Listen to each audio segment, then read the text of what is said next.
Greetings, my friends. This is Archanis, and I'm going to go over part 2 of my Session 0 videos. So if you haven't seen part 1, where we discuss both boundaries, player expectations, safety tools, and what is Session 0, I highly suggest you go back and watch it before coming here. With all that out of the way, what we are going to discuss for Session 0 today is the introduction of the game itself, both going over things like character creation with players, creation of a setting, working collaboratively in world building with your players, and also just exploring things like homebrew and the basic rules of the game and stuff along those lines. So, first and foremost, in Session 0,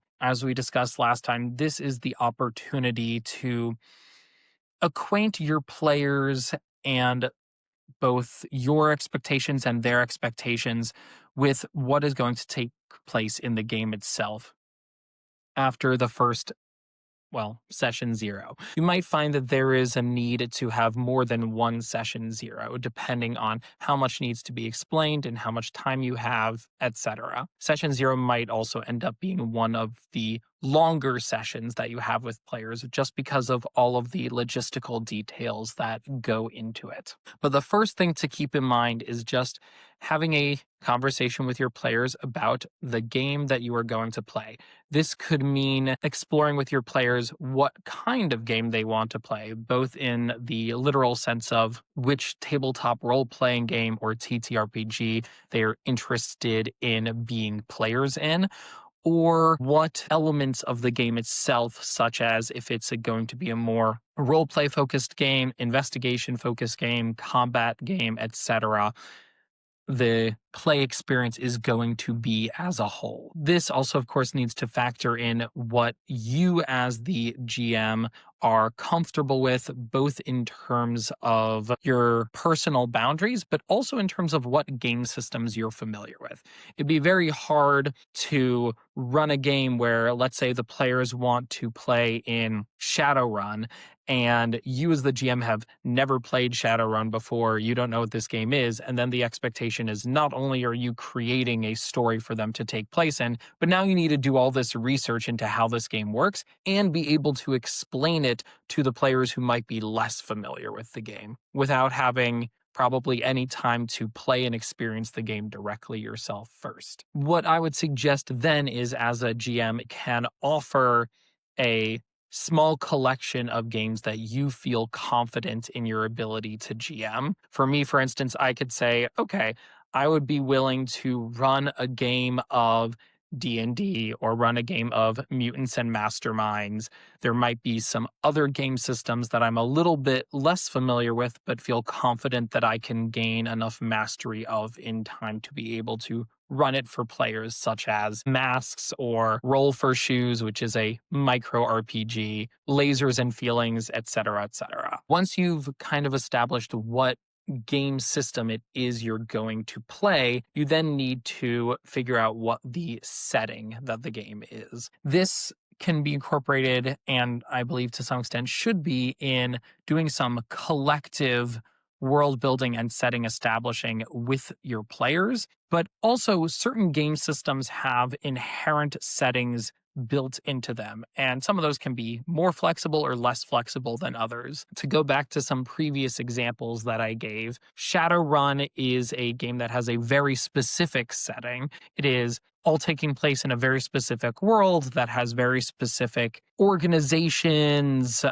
authority figures, mechanics, and aesthetics that are all tied to it. It is a kind of dystopian cyberpunk type setting. And if the players don't want to play in that kind of setting, then probably you shouldn't play Shadowrun. However, if you want to play something like Mutants and Masterminds, that is a superhero setting. And of course, that means that it still incorporates a lot of the tropes that can be found in superheroes, But superheroes as a genre is also a very broad spectrum, which can range from anything like sci-fi style space battles to more like a low tech, low magic settings in like even a medieval type superhero fantasy, depending on, when in the world's history you are, to something like Gotham in Batman, where everything is kind of dark and gritty and there isn't really magic, but there is a lot of technology and maybe more of an emphasis on things like the noir detective type scheme. Once you've established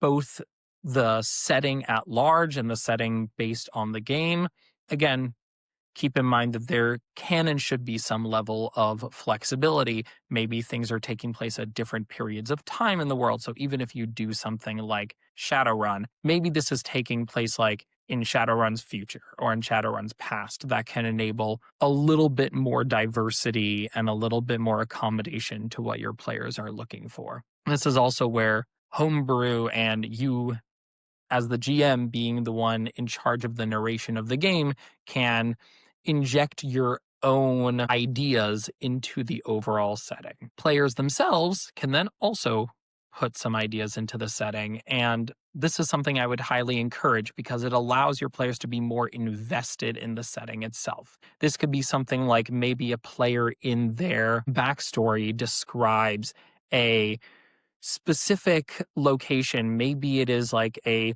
town of giants that have like carved their homes into like the side of a volcano or something like that. And the GM may have not have thought of anything like that, but you can then incorporate that idea into the world and bring it up into the narrative at one point or another, even without it being a main plot point. But that still allows the players to feel like they've made an impact in the world and have contributed to what the world is. So maybe the players are just going through a town and at one point they run into a NPC, a non-player character who's like from this town. Maybe they get a quest that has to do with this town and get more involved in it directly. In addition to that, the setting that you choose might also have certain restrictions as to what kind of things the players can play as. For example, if you're in that Gotham style setting that we mentioned before,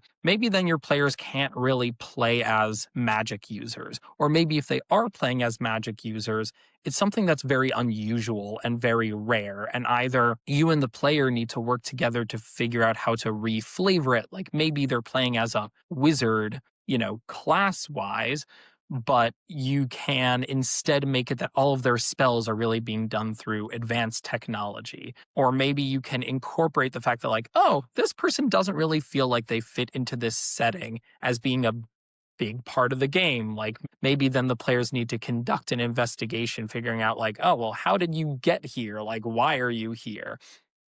Is there maybe some like other benevolent or malevolent force that kind of brought you here that needs to be explored? This can apply also to other details such as the species that players play as. In a lot of TTRPGs, D&D being one of the foremost among them, players get to choose a class, as I just mentioned with wizards, which usually follow typical RPG standards, being like more martial classes like fighters or barbarians, more magic classes like wizards, and some things that are a little bit in between or off to the side, like a rogue or a thief who has like their own special skill set. And then also, in many of these games, they get to pick a species, or the term used in a lot of these games is a race that they can play as, which can be something like a dwarf or an elf or a human or an orc, etc.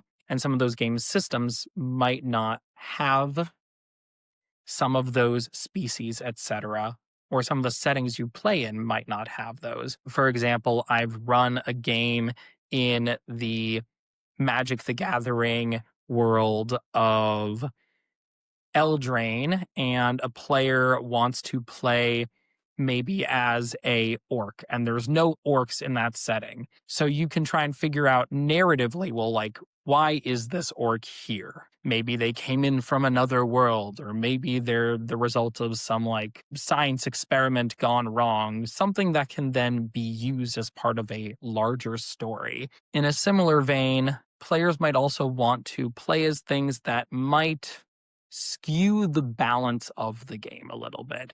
For new players, especially who might be less familiar with the power level of the game, they might want to do something like in Dungeons and Dragons, they might want to play as a dragon. If you are playing in a high level game where something like a dragon doesn't feel too powerful in comparison to the rest of the party, it can be totally fine and create a fun opportunity for that player. But if they're much weaker level party, then a dragon will far outclass the rest of the players. And therefore, the rest of the players are probably not going to have a fun time because all of their challenges are basically being single-handedly dealt with by one player. Therefore, you might need to try and skew things a little bit where maybe they're instead playing as a baby dragon and they haven't fully developed all of their powers and abilities yet. Or maybe they're playing as something that has some dragon-like features. It comes down to also just having that conversation with the players about like, well, why do you want to do this thing that you want to do? And how can we accommodate it to suit everyone's needs? And there might still be points where a decision needs to be made that like, okay, this is going to work or this isn't going to work. And then that is an important conversation to be able to have with players as well. But as I alluded to also, establishing the power level of the game is another important thing to discuss in session 0. Another part of the game that I mentioned way back in the beginning is introduction to new players. This can be players who are entirely new to tabletop roleplay gaming, and it can also be for players who might be new to the specific game system that you are incorporating. And this can mean you as the GM will now, and also some veteran players, it would be a good idea to get them involved in helping to educate other players as well if you have them, can explain the basic rules of the game. Most of the time, it makes more sense to explain more of like the basic premise, which is enough for the players to be able to play and make decisions about their character, but not so much that it would be difficult to process or that they would be overwhelmed. For some players, it might work to give them like a whole info dump about the entire rule set of the game.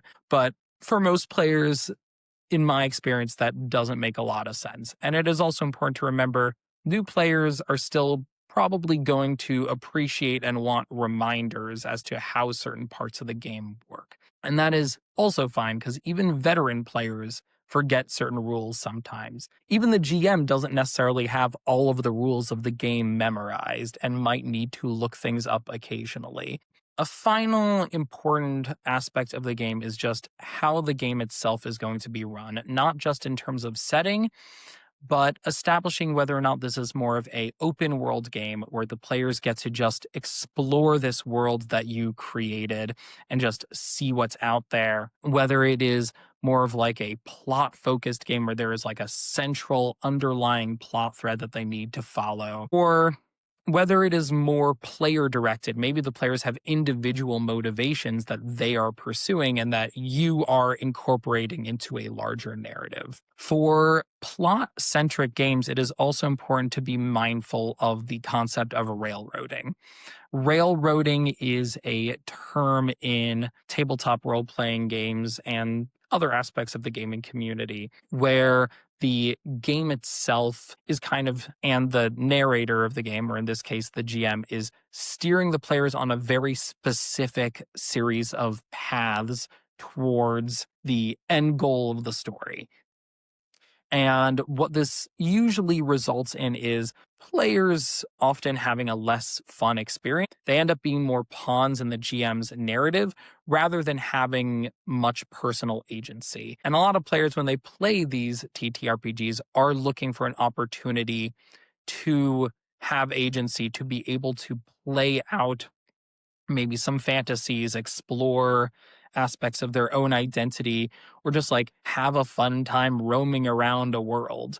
And railroading often leads to players being forced into certain decisions, either because of very severe consequences that they might suffer from not following those decisions, or by being caught in a little bit of a Groundhog's Day type loop where they keep ending up back in the exact same situations until they pick the quote unquote correct. There is a time and a place for being able to provide a more structured approach to plots. But usually, your goal as a GM is you want to motivate the players to go through specific plot threads. You don't want to force them into taking those plot lines. So, with all that in mind, I hope you all enjoy the start to your new gaming experience. I hope that this was helpful. And if you have not seen part 1 of session 0, I highly suggest you go back and check it out. And many of the topics that we touched on today